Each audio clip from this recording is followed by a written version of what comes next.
What is up, YouTube? What is up, Instagram? Hope you guys are having a good Monday night. We're a little bit late joining you here, but hopefully you knew that we hadn't forgotten about you. So appreciate everyone jumping on the stream. And yeah, what's new, guys? Jump in the comment section, hit me up with any questions. Looking forward to chatting. And yeah, let's see what's up. All right, let's get started. Doing a blend tonight. I think we've got Cali Mist and PFK or something like that. I think it's the two blends that I'm going to go with tonight. I forgot my glass of water, so it's going to be tough.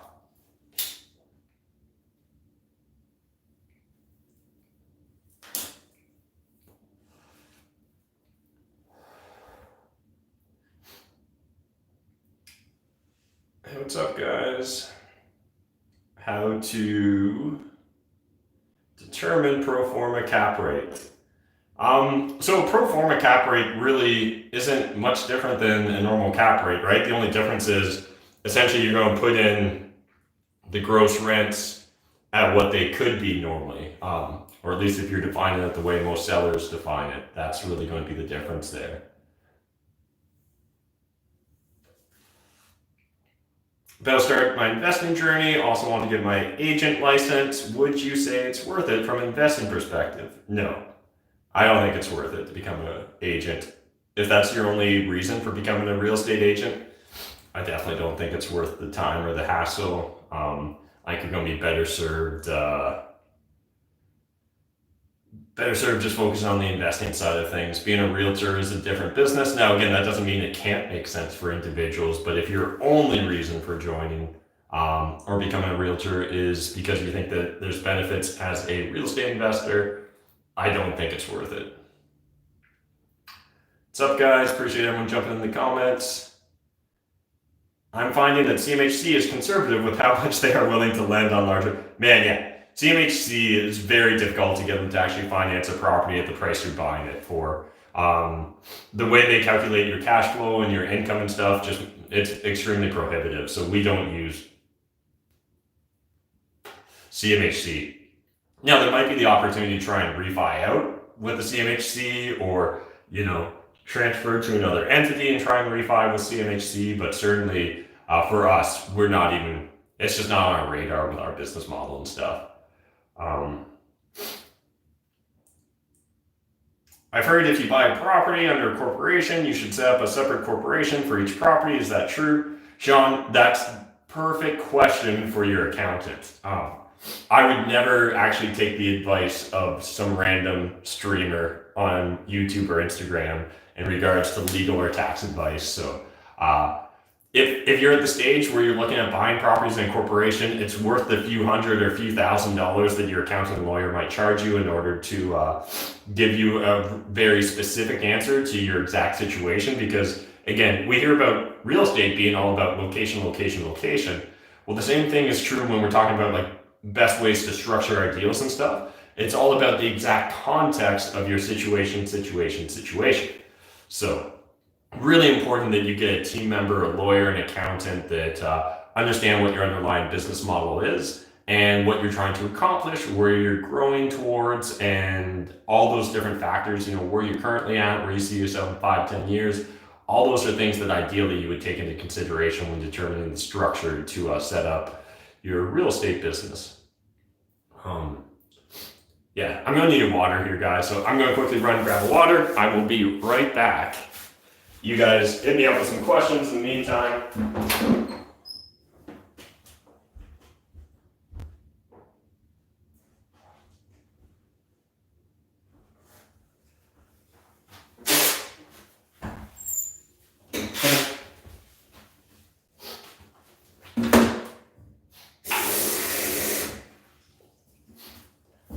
All right. Got Kleenexes, got a glass of water. Back in business.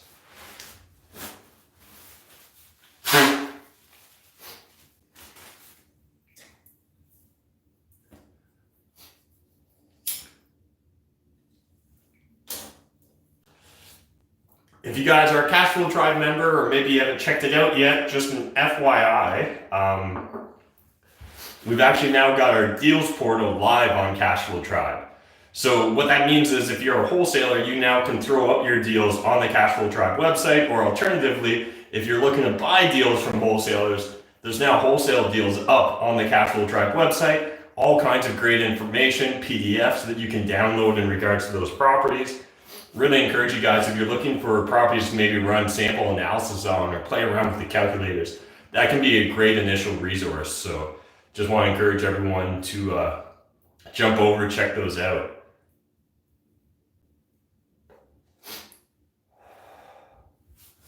Is it possible for me to middleman a wholesale deal to a potential buyer flipper? I have a guy with cash who is looking for flips. How do I make sure I take a cut?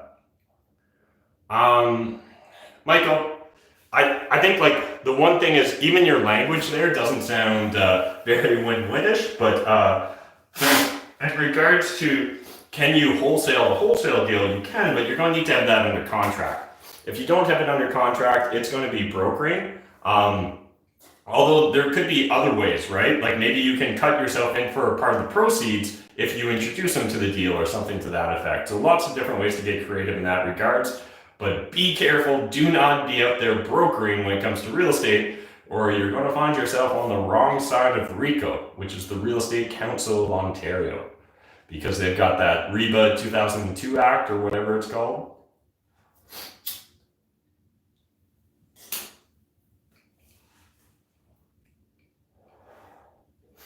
Hey, what's up, Dave Shapiro? Hey, Matt, been a while. I feel like your beard has doubled in size since I last came around. Oh, that's awesome. Good to see you, Dave. Would I buy in BC? Like Matt McKeefer, I wouldn't, because I don't perceive myself as having a competitive advantage in BC, and I do believe I've got a competitive advantage in Ontario. So I'm just going to really focus on doing me. So for me, I only buy in London, Ontario, or within a 1 hour drive. Outside of that, there's not enough of a compelling reason for me to want to look outside of that region. I can do the deals I want to do. I can make the money I want to make in this market. I see 5 of you have smashed the like button on YouTube. It would be super cool if more than 5 of you smashed the like button. Just saying, that would be nice if more people hit the like button. See what else is going on here in YouTube. How do you start wholesale real estate? No experience with anything at all. Michelle, join Cashflow Tribe. That's going to be the best bet. Or watch all my videos on wholesaling on YouTube.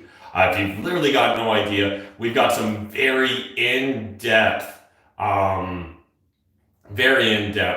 training in Cashflow Tribe. We've got multiple courses walking you through the paperwork, walking through the high-level concept of wholesaling, and really just breaking down like all the definitions, all the terminology, things in that factor. So yeah, definitely encourage you to go to cashflowtribe.com, check it out. Lots of great stuff there, and definitely the most robust resource for Canadian real estate wholesaling. No one can touch us. We definitely have the most robust and the best training in that realm. That feels kind of cool to say.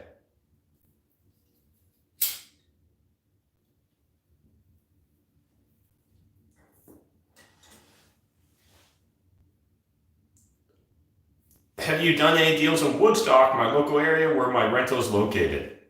Yeah, we do a lot of wholesale deals out in Woodstock. I personally don't own anything there, but I do own a apartment building in Ingersoll, which is kind of like, it's not Woodstock, but it feels like kind of a similar type city, right? Except for it's not right on the 401. Where would you say is the best area to invest in within the GTA? So if you're looking to invest in the GTA, the first thing you need to focus on is what strategy are you choosing?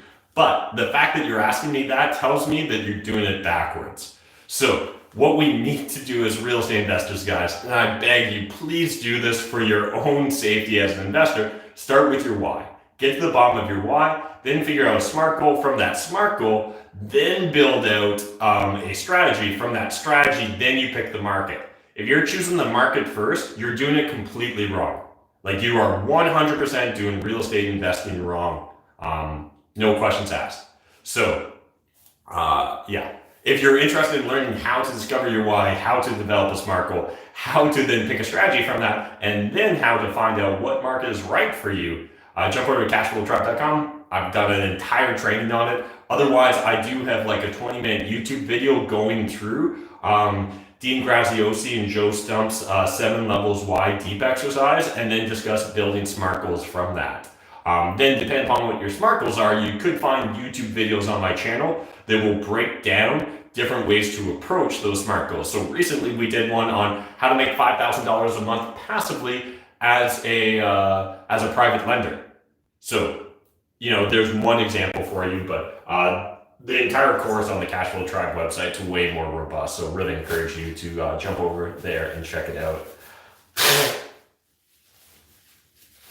All right, what else is going on? Do you truly profit at the end of the year as a landlord after property tax and that stuff? Why would I lie about that? Thanks for the reply. Awesome. No problem. Hey, Matt, what's the maximum loan to value you can get on refinance of a rental property through an A lender? 75 or 80%? Yeah, it's going to be 75 to 80%. That's going to be the maximum. A lot of A lenders will let you go up to 80. Got the sniffles. I did that. This starts at 9:20 Eastern Standard Time every Monday night. What else is going on? Instagram. Hey Matt, I'm 17. I want to get into real estate. I've been diving into courses such as Ty Lopez. What do you think my next step would be? One, I don't know Ty Lopez's real estate investment training, but I'm going to guess it's superficial at best. I would really focus on, like I said already, do the why exercise, SMART goals, all that shit. But then after that, find some real life mentors in your local market. If you're 17 years old, that's going to be the fastest way to success, in my opinion. There's just going to be a lot of great experience that you can gain through them rather than through the school of hard knocks. Some lessons have to be learned through the school of hard knocks, but a lot of them can be avoided. And the school of hard knocks can actually sometimes be relatively expensive tuition versus, offering to buy someone a coffee, buy them dinner, offer to be their chauffeur for a day. Find a real estate investor in your local market, Monarch, that is doing what you want to do, and just spend some time with them. Find a way to provide value for them and spend time with them. And even just simply through osmosis, you're going to find all kinds of great information. Instagram, you just froze on me. The fuck? God damn it. Let's go back to YouTube. Do you hope to buy any hotels? No. We came close to buying a large motel. I thought it was a bad idea. I'm glad we didn't buy it. I have no doubt that there's opportunities in the hotel industry right now, but it's not my forte. It's not a business model I'm willing to really dig deep into, right? A lot of people focus on superficial investment or superficial knowledge of a market before jumping in. I want to go an inch wide and a mile deep. That's way more important. So I'm not trying to dabble in a bunch of different businesses. I'd rather focus on adding verticals to my existing businesses or just doing more of the business I already do. So for example, we buy multifamily apartment buildings within a 1-hour drive of southwestern Ontario that are purpose-built, 3 stories or less, and 10 plus units. It's my jam. Let's just buy all of those. Once I run out of those, once I own every one of those buildings, then I'll move on to hotels. Or if the market fundamentals change where it no longer aligns with my underlying real estate investing philosophy, then I'll go look at pivoting and chasing other business models. But otherwise right now, wholesaling, large apartment buildings, the only 2 things I invest in or do.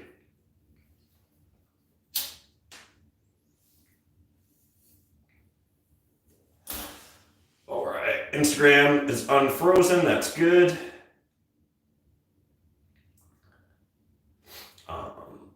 Covered that. How often have you had tenants that have stopped paying rent? And in those cases, did you try to evict right away? Yeah, Sean, you always need to start the eviction process right away. It's not personal, just business, right? Like, it's nothing personal.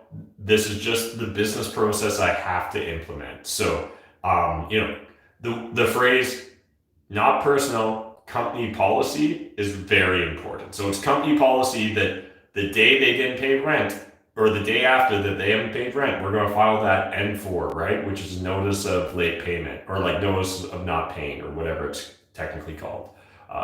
So yeah, absolutely. If a tenant's not paying you, you need to start the formal process right away. And again, there's lots of ways for them to remediate or course correct before getting evicted. So it's not that fast of a process. And right now you can't even be really done. So you should still always start right away. And that's a lesson a lot of landlords learn through the School of Hard Knocks, which is unnecessary. Hey Matt, the 1% rule achievable buying wholesale in outskirts of GTA?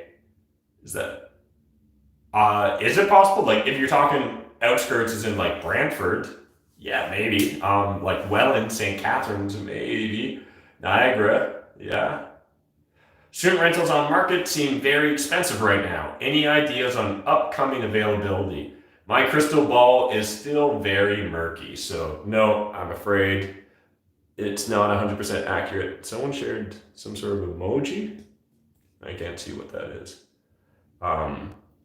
You and your beard is an inspiration. I've read more books in the past couple weeks than I have my whole life. Just ordered Early Retirement Extreme. Super excited for what's to come. God bless. Thank you, man. Really appreciate that. And if anyone else is looking for other great, video recommendation or video recommendations, audiobook recommendations, or book recommendations, we do a company book club, and the book we just finished that I had my employees read was The Rational Optimist. And it's just an amazing book by Matt Ridley. It really explores the concept of how, well, it starts off essentially explaining why like humans beat out Neanderthals, and he essentially puts forward that it was due to the specialization of labor. So because, human women stayed home, had the kids, like the men went out and hunted, they gathered.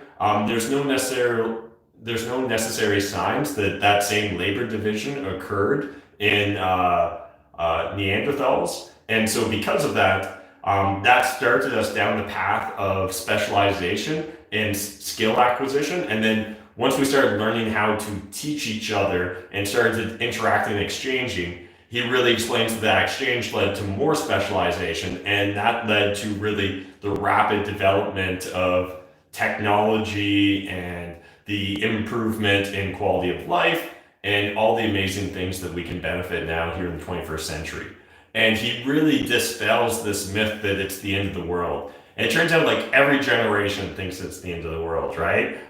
If you go back and really study some biblical scholars and stuff, like a lot of people think Jesus was much more a doomsday prophet in his day than necessarily the way a lot of people interpret Christianity today. So again, understand that everyone always thinks it's doom and gloom. And I think that's particularly an important message right now with what's going on to our south in America. So I purposely timed it so that we would finish that book for our book club on the day of the election, or like the day of the election results, well, when they normally come out or whatever. Because again, it can be easy to really get caught up in any given news cycle and think that it's the end of the world as we know it, or that there's going to be chaos and all that. Turns out things usually work out, and in fact, they usually improve. And it has to do a lot with that specialization, and that specialization of the labor force is caused by exchange. And so again, Matt really explores it well. I usually can explain this book a lot better, but obviously the weed and some of my lack of sleep is catching up to me, so I feel like I'm not doing it justice. So please just go read the book, The Rational Optimist. It's definitely a book, like, I've never written a book, but it's like on those lists of books like that you're like, if I was to write a book, that's the sort of book I'd love to write. Or Early Retirement Extreme, another great example of a book that I wish I wrote, but I'm really happy and excited that it exists. And the Early Retirement Extreme, like I've given over, I think, 150 copies of it now. And I would have given away so many more, but like I've, through a friend, reached out to Jacob and offered to buy in large lots, but I wanted a discounted price, and he just said it wasn't worth his hassle. So that's why I don't continue to give out hundreds more. How often, oh, we already did that question. Is COVID going to affect real estate? Are you worried? No, I don't think it's going to affect real estate. If anything, I think it actually helps us, believe it or not. There's a lot of stimulus, a lot of government. I feel like there's a high probability some governments may be implementing UBIs in the future. And again, that's really going to create a certain floor for price demand in regards to real estate. And if we saw that rolled down in Ontario, you would assume it's going to be $2,000 a month because that's what the CERB benefit was. And so because the CERB benefit was $2,000 a month, if we apply what Stats Canada shows us the average Canadian spends on shelter, which is about 30-40% of their total income, then we can assume that that $2,000 CERB benefit person or the UBI person could expect to spend $600 to $800 a month on their rent.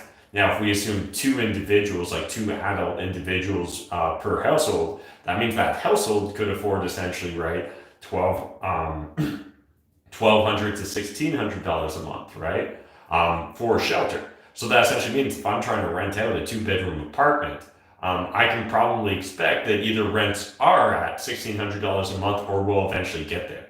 And again, when we also take a step back and just think about minimum wage, right? Minimum wage here in Ontario is set to go up to $15 an hour, or maybe it is. I don't really keep track. But either way, around $15 an hour. At $15 an hour, if you assume that someone's working full time, that's 2,000 hours a year, approximately. That means they're making $30,000 a year. Again, if we apply a 30 to 40% spend on their housing costs, that would work out to anywhere in the range of $10,000, $12,000, right? Again, that's going to be $800 to $1,000 a month that person is spending on shelter. Again, 2-person household, both parties making minimum wage full time, they're going to end up being able to spend, again, in that range of $1,600 to $2,000 a month for that 2-bedroom apartment.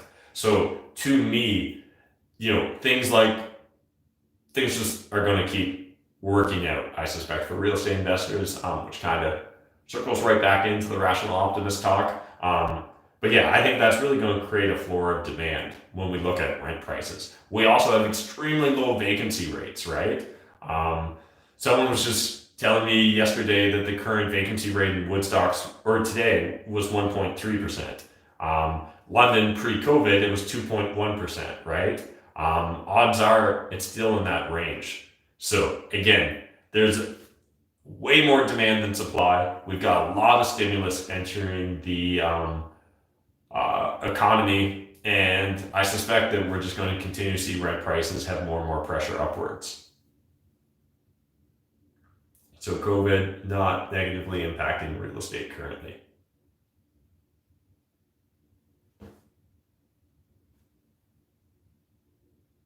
New construction just doesn't fit within my business model, so that's the reason why we're not building apartment buildings versus buying apartment buildings.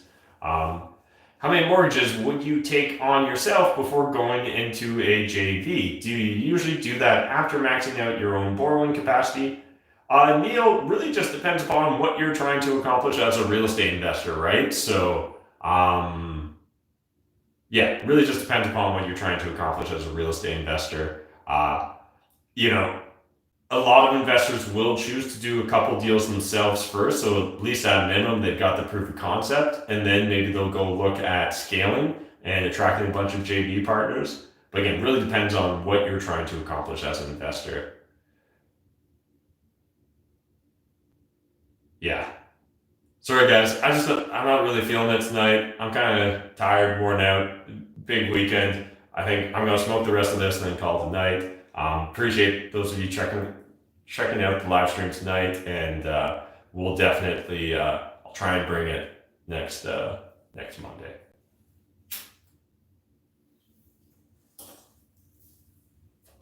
See you guys.